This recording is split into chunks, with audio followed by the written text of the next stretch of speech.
Les secrets politiques de Caroline Roux. Bonjour Caroline. Bonjour Thomas. Le débat sur le retour de la pub à France Télé est relancé après la tentative de France 3 de mettre des pubs régionales après 20h. L'info politique ce matin, c'est que l'Élysée a tranché et c'est clair, le retour de la pub sur France Télévisions, c'est non. Oui, écoutez ce que dit un conseiller de l'Élysée très clairement. Le débat est clos. Cette petite phrase répétée plusieurs fois, le débat est clos et ce n'est pas rien.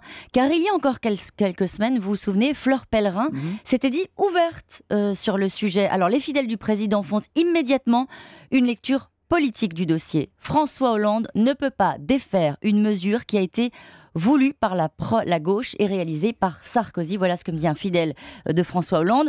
L'autre explication est donnée par le patron du CSA qui rappelle que l'arrivée de LCI en gratuit a été refusée au motif que le marché publicitaire était déjà trop fragile. Enfin, un ministre livre le dernier argument avec fermeté. La réalité, c'est qu'il faut désormais pousser le service public à se réformer. Alors justement, François Hollande, il se rend au CSA ce matin. Est-ce qu'il a prévu d'en dire quelques mots, de parler de France Télé ?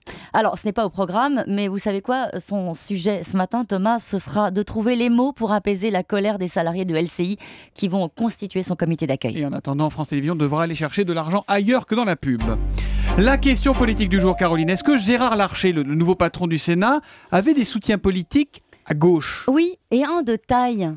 François Hollande, le président de la République, oui, il lui a laissé... Hollande a voté Larcher. Alors je vous explique, non, il lui a laissé la gestion des chasses présidentielles à Chambord. Un poste, vous le savez, éminemment stratégique qu'il aurait pu confier à une personnalité de son camp comme c'est l'usage. En fait, Gérard Larcher a pu continuer à soigner ses amis sénateurs avec de grands banquets champêtres.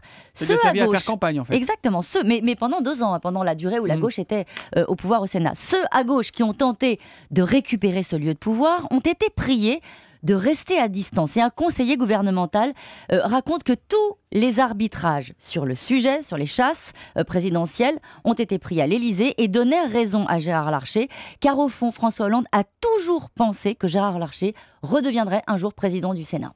Et puis on va en entendre parler, Caroline. Oui, on va en entendre parler. La contribution de Martine Aubry aux États généraux du PS. Sa tribune portera, cette fois on le sait, sur la sauvegarde du service public. Reste à savoir maintenant si Manuel Valls résistera à la tentation de lui répondre. Et s'il lui répond, sur quel ton ce sera ? Les secrets politiques de Caroline Roux tous les matins à 7h25 sur Europe 1. À demain, Caroline. À demain.